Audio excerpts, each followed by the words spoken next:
Hello, my name is Mike Powell. I'm president of the Brunswick Civil War Roundtable, working with Ryan Gordon at Oak Island Parks and Recreation. With the roundtable, we're putting out a few series of a few videos to keep you interested in some history while we are going through the virus shutdown. Today, I want to talk to you about Fort Anderson during the American Civil War. And if you give me 1 second here to pull up my PowerPoint, we'll get started.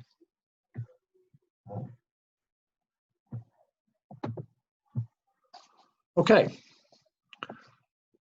Today we're going to talk about, wait, I can do better than that on the slideshow. There we go. Okay, today we're going to talk about Fort Anderson and the Civil War. I have to give credit to the book by Chris Fonville, To Forge a Thunderbolt. For the maps and photos, Mark Moore did some of the maps in Chris's first volume on Fort Anderson during the Civil War. And I also must mention Jim McKedd, director at the Brunswick town, Fort Anderson, who was also a contributor on Chris's book. And I highly recommend that you get the book, and I highly recommend that you visit Jim's state-run site. You'll get a great tour of not only Fort Anderson, but also the colonial Brunswick town. So Fort Anderson was part of what was called the Cape Fear River Defense System during the Civil War. Before the war, you see the only forts here were at Fort Anderson, and down in Southport was Fort Johnston, and over on Oak Island was Fort Caswell. They were really the only three defensive positions on the Cape Fear River before the Civil War. But during the war, a series of forts and batteries at the inlets and along the banks of the river were built. The reason for the buildup on the Cape Fear River was, of course, Wilmington. Wilmington was a natural port for blockade runners to use. Founded in 1732, Wilmington was a thriving seaport city by the 1860s. It was a large port. You could fill the harbor with ships. About 10,000 residents, and it had the advantage of being far enough inshore to be out of range of the federal guns that would be offshore. Another advantage was there were two inlets into the Cape Fear River. Old Inlet, that you see down at the bottom between Oak Island and Bald Head Island, and then New Inlet up where Fort Fisher is. New Inlet was formed in, I believe it was 1762 by a hurricane that blew a hole in that thin line of sand. What it did was create another way in and out of the Cape Fear River, being able to avoid the mouth from Smithville on down. This, of course, created problems for the Union Navy when they imposed the blockade. Two inlets meant you had to concentrate ships in two very specific areas in very close proximity to one another.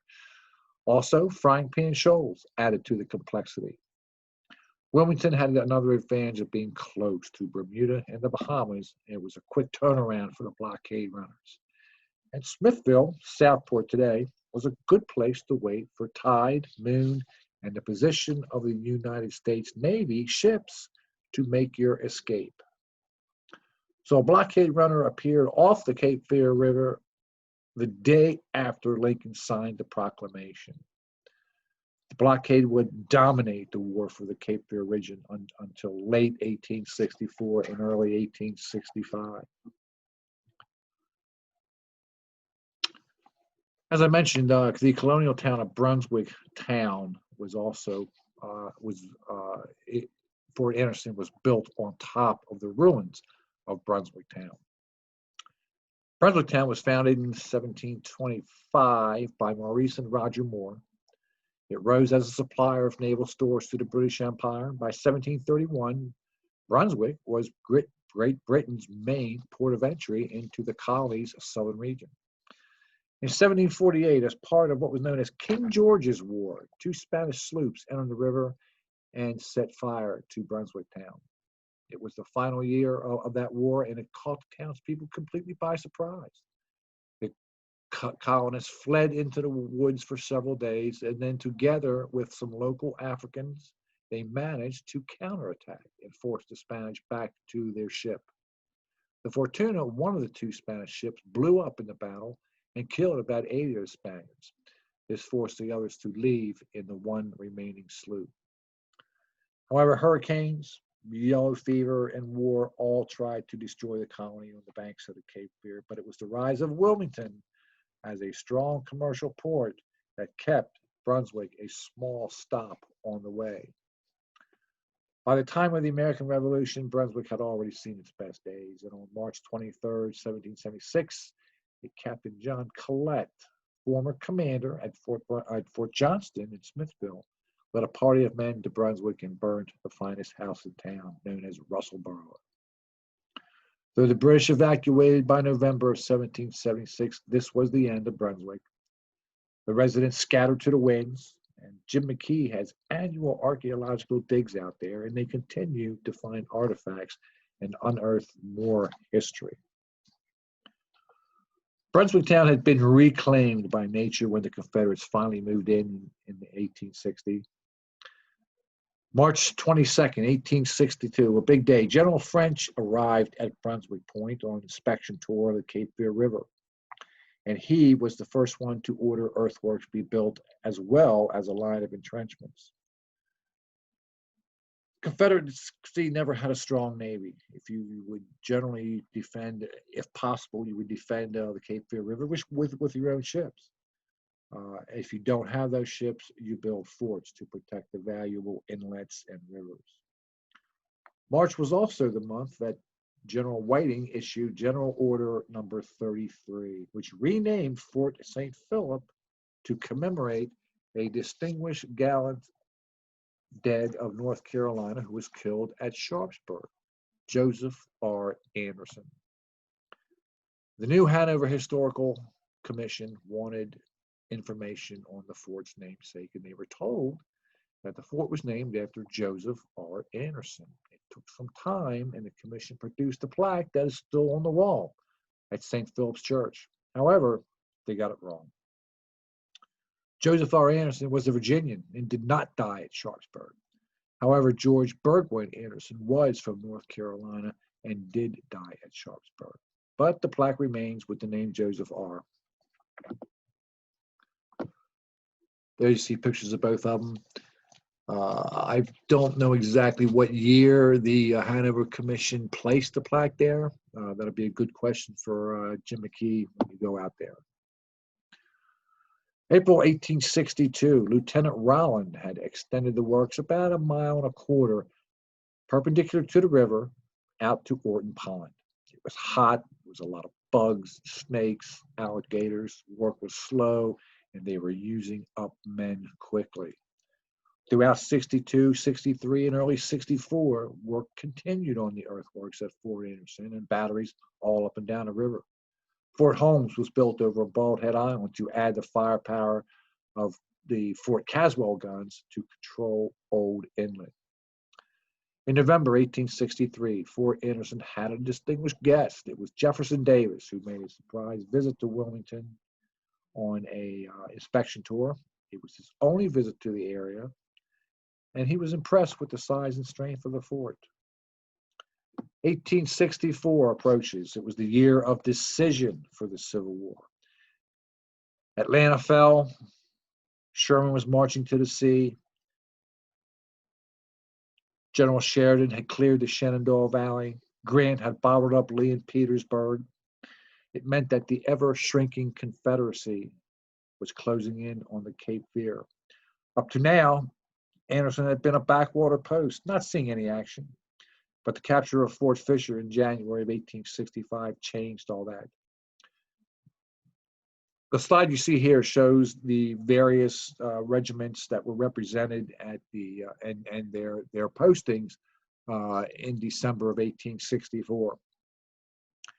You can see basically it's the 36th and 40th North Carolina Regiment of North Carolina troops, also the 10th Several companies of each one were at these places. Not a lot of strength. These were also under-strength units. At this time, the Confederacy, with desertion raging in Lee's army and just about everywhere in the Confederacy, the handwriting was on the wall. These guys were getting letters from home that are telling of all the horrors of the war, and the handwriting was on the wall. Who wants to be the last man to die in a losing cause? So desertions were up. But in late 1864 and early 1865, Bragg had been sent to Wilmington to command the Department of North Carolina and Virginia, and W.C. Whiting became commander of the District of the Cape Fear. The 40th Regiment of North Carolina troops, part of Johnston Haygood's brigade, were at Fort Anderson. Robert Hoke's brigade was at Sugarloaf across the river from Anderson. Fort Anderson at this time had 15 guns. They were mostly 24-pounders and 32-pounders and a Whitworth rifle. This was not enough to stop a direct assault on Fort Anderson, and they could only fire across the river or down the river. Any ship that was able to get past the guns at Fort Anderson was home free. Capture of Fort Fisher and control of New Inlet meant that forts south of there, Fort Caswell on Oak Island, Fort Campbell, Fort Holmes, Fort Pender at Smithville, were all rendered meaningless. The Union Navy did not even have to pass them by. They could just let them die on the vine, as they say. New Inlet provided access to and from the river and was a direct route to Wilmington. Those Confederates that were trapped in the forts below New Inlet at Pender, Caswell, Campbell, Holmes had no option but to withdraw to the mainland at Smithville and regroup. They could not be reinforced, and even if they had, what was the purpose? The Union didn't even have to attack there. They'd already gained what they needed, which was access to the river. At Sugarloaf, we mentioned that it was Robert Hoke who held the ground. When Fort Fisher had fallen, Hoke held in place at Sugarloaf. The Federals attacked him briefly on February 11th, but could not break him. The actions at Fort Anderson would determine Hoke's fate, and with Anderson's fall, Hoke had no option but to also move back to Wilmington. February 15th and 16th. This is a month after the fall of Fort Fisher.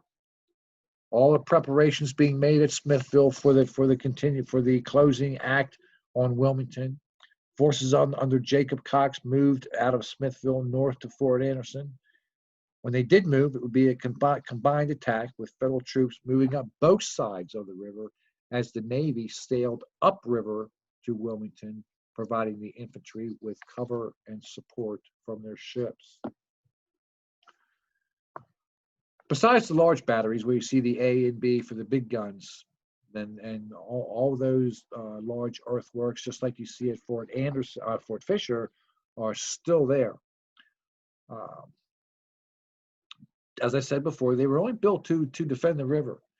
A force attacking along the thin-lined entrenchments, the ponds that were connecting the entrenchments, didn't really have to worry about the large guns in the main batteries.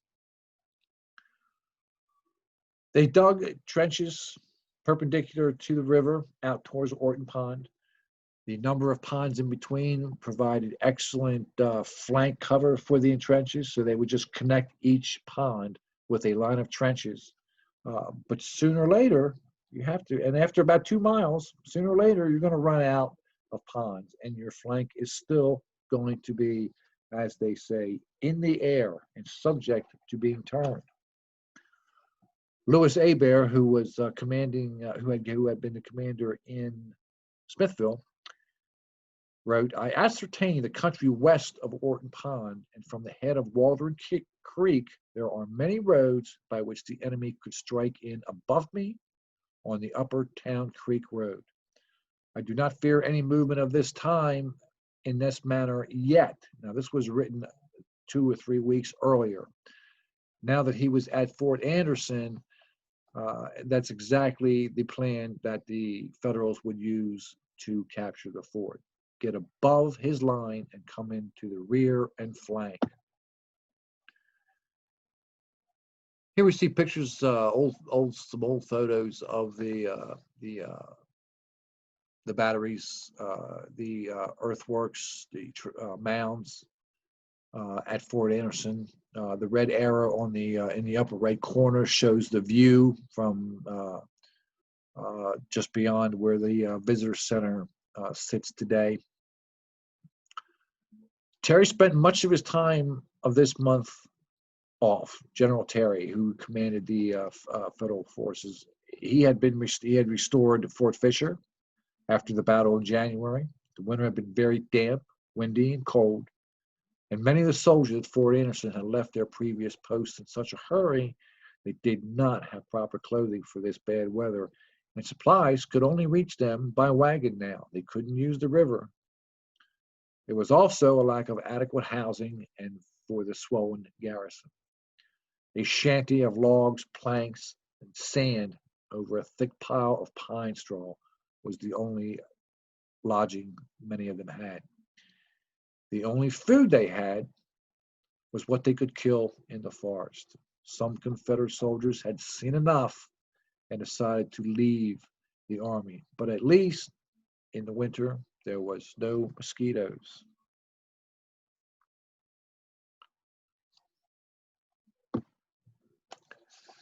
Movements on to the Union forces to up the mainland side of the river were under Jacob Cox, who was under General Terry, who was currently at Fort Fisher, as we just said. The Union Navy, you can see in the on the map, taking positions below Fort Anderson and going to employ the same tactics that they used at Fort Fisher to give them a thorough shellacking with artillery from the ships prior to moving in with the infantry.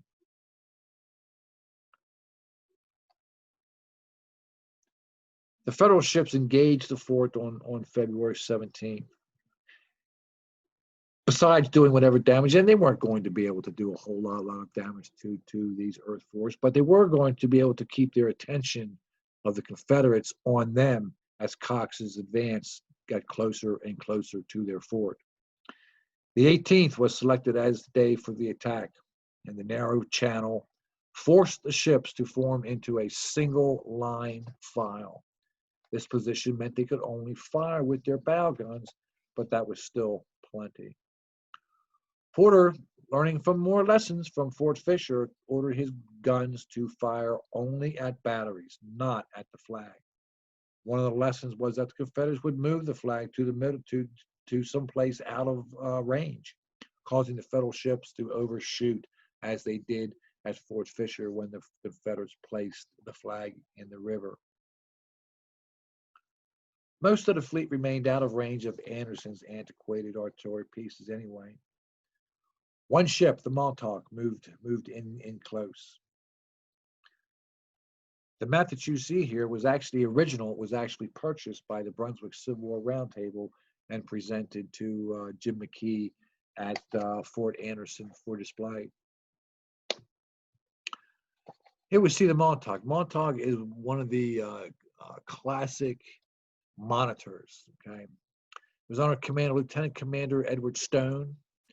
He moved up nearly abreast of Fort Anderson, ahead of the rest of the ships, and withstood a barrage of shells from the fort at 1,000 yards before retiring back. The Monitor was differently designed than the gunboats, who presented, and the Monitor presented much less of a target to Confederate guns. Though she did take a number of hits, she seemed impervious to their fire. The Montauk has another interest in the war, and a link, one of two links at Fort Anderson, to the Lincoln assassination. Lincoln visited the Montauk at Washington Naval Yard on April 14th, just hours before he went to Ford's Theater. And after the assassination, Booth's body was laid out on the Montauk on April 27th, where it was autopsied, while Booth's accomplices were being held below.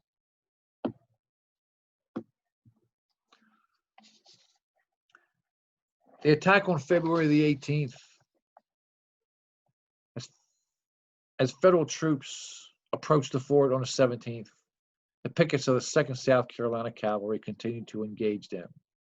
Confederates even set fire to the woods to slow them down, and on the night of the 17th, the Federals not only had to keep one eye on the Confederates, but one eye on the fires that were out of control.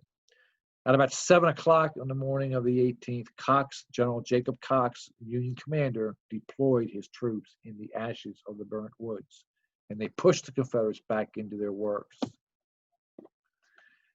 This map shows you the position of the Confederates on the two red lines up at Fort Anderson. You see John Schofield's part of his command is in front of them, keeping their attention while the Union forces march around Orton Pond to outflank. Cox decided on this enveloping movement to turn the Confederate right flank and get in the rear of his forces. Porter, also to disguise the movement, increased the shelling from the river. 2 brigades under Henderson and Moore would demonstrate with their brigades on the Confederate left flank in front of the fort near the river, also to mask the movement of 2 brigades of Ames's division, Sturrell and Casement. Ames's division was part of Ames's division were the forces that broke through at Fort Fisher at Shepherd's Battery just a month before. But today, on February the 18th, the only Confederate forces on the right flank were 175 men of Colonel Lipscomb's 2nd South Carolina. They had been detailed to recon the right flank and look for the Federals, and they found them. Lipscomb's dismounted cavalry occupied a position on the north side of Morse Creek. It was just a trickle of a stream that fed into Orton Pond, and here his men waited in rifle pits for the advancing Yankees. When the Federals appeared, Lipscomb sent word to Haygood, but no reinforcements reached him in time to stop the onslaught. Each side suffered a handful of casualties at the Moore Creek engagement before the Confederates were obviously overwhelmed. On the night of the 18th came on, the Confederates still held the fort. Its flag was still flying. They halted the Federal advance for darkness about 600 yards in front of the fort, or behind the fort, I should say.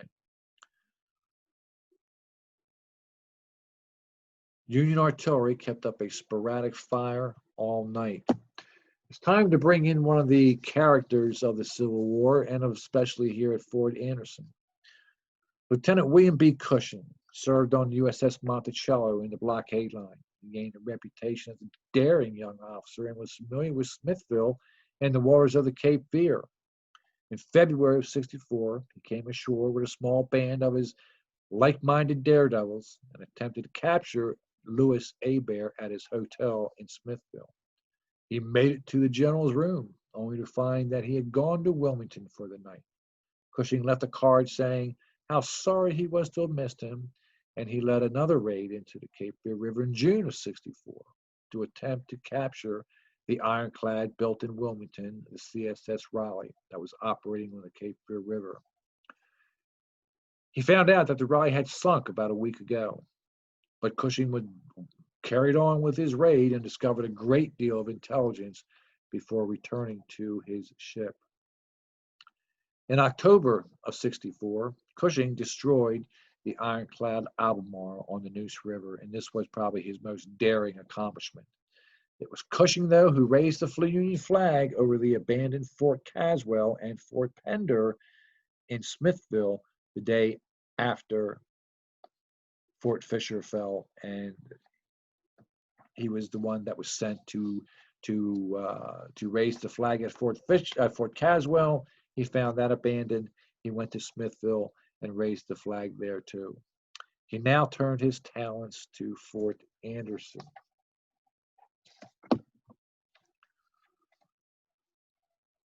On February 10th, Cushing went ashore near Anderson and was able to get close enough to hear a rousing, spirited speech. There's a small cove behind Fort Anderson that Historian Chris Fondle has named Cushing Cove. It's believed this is where he landed and then snuck up to the walls of the fort, where he lay there most of the night listening to the speech. Besides the Confederate guns at Fort Anderson, they also used floating mines or torpedoes in the river to catch unwary Federal ships. Cushing and David Dixon Porter, who commanded the North Atlantic Blockade Squadron at this time, came up with an idea of building a Quaker gunboat, a wooden look-alike of a gunboat. The term Quaker comes from Quaker guns, that when forts were abandoned to keep the enemy from knowing that they were abandoned, they would put logs where the guns were supposed to be so that from a distance the fort would appear to be still occupied and armed. But this Quaker boat was a similar deception. He wanted to sail it up the Cape Fear River to get the Confederates to expose where their mines were and set them off under his unmanned wooden look-alike.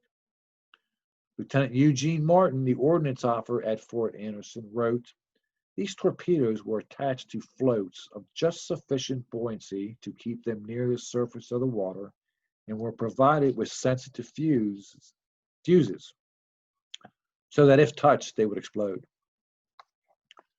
The torpedoes were designed by General Gabriel Rains, and each floating torpedo was constructed of a wooden keg filled with about 100 pounds of gunpowder.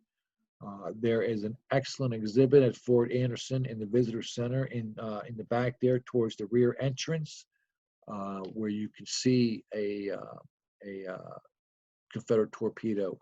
The other thing that the other weapon that they also exhibit there are the large pieces of coal that the Confederates would hollow out and then pour gunpowder in so that Union coal shovelers would shovel this into the fire in the boiler on the ships, and of course it would explode.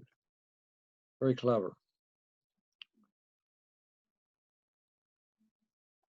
Porter had built a bogus monitor out of an old scow and some canvas and some barrel staves and sent it majestically past Fort Anderson at midnight on the flood tide. Johnny Reb set off his torpedoes without effect on it. That's a report from one of the officers that were present. The vessel they constructed was named Old Bogey. They attempted but failed to get close enough on February 13th and 15th, but couldn't do it. He did get close enough on the 18th, and while Cushing claims the Confederates set off all of their charges, in reality, it was only a few that they set off. Cushing also takes credit in his reports for the Confederate abandonment of the fort because of this tactic. Though untrue, Cushing's side of the story was perpetuated in the Harper's Weekly article, and Cushing's reputation grew. Old Bogey drifted ashore just north of Sugarloaf, having completed its mission.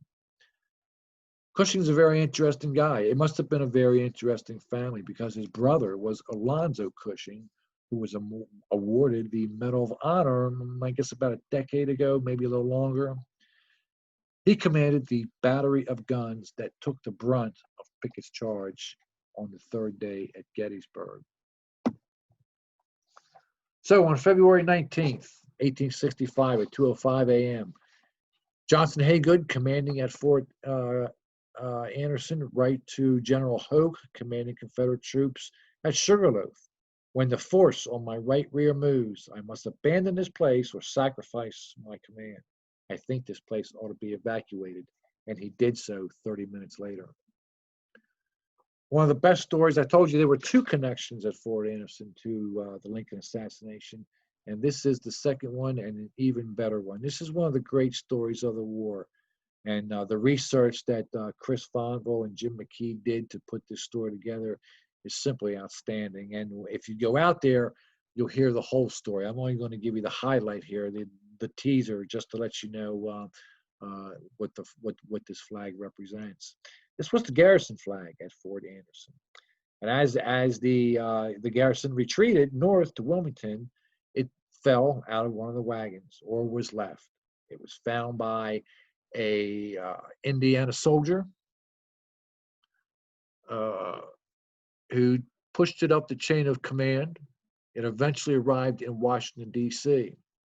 At that time, Lincoln was making nearly daily trips to the Veterans Hospital outside of town. He took little in the way of security, and his schedule was very predictable.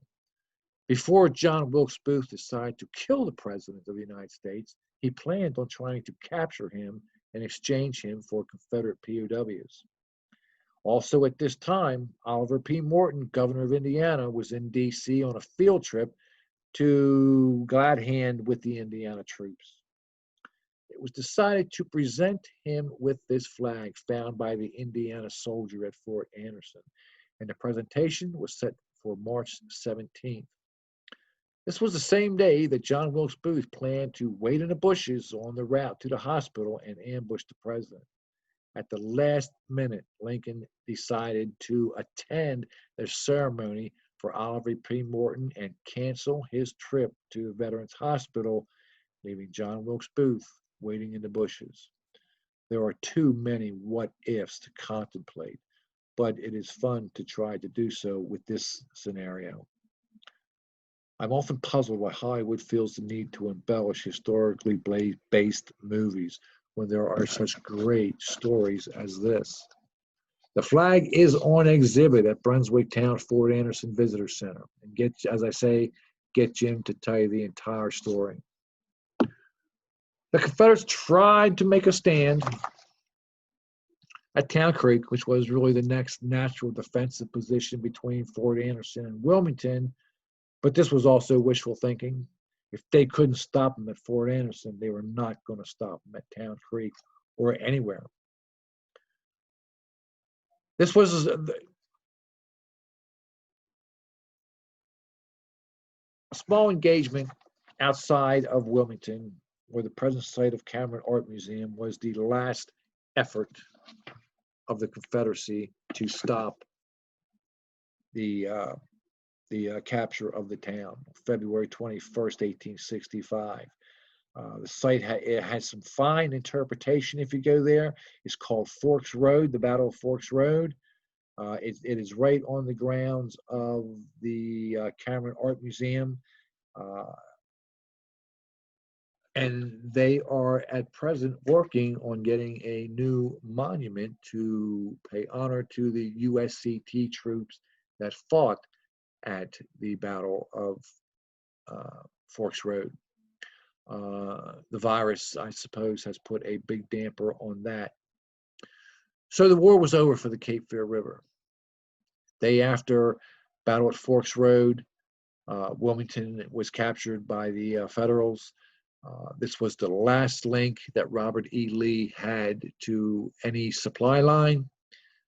Within weeks, Lee would surrender, fulfilling his prophecy that if Wilmington fell, so shall his army. Within weeks, he would surrender at Appomattox. So now the entire Cape Fear region had to adjust to the restraints of Reconstruction. So that's just a very brief outline of the history of Fort Anderson in the Civil War. And I encourage you to go to the Brunswick Town Fort Anderson Visitor Center when we get back up and running and can do that and get the full tour. Brunswick Civil War Roundtable, as well as the Oak Island Parks and Recreation, often conducts some of these tours, and guests are always welcome. So get in touch with one of us on the internet, Facebook, or webpage. And in the meantime, stay safe, and I hope everybody enjoyed it.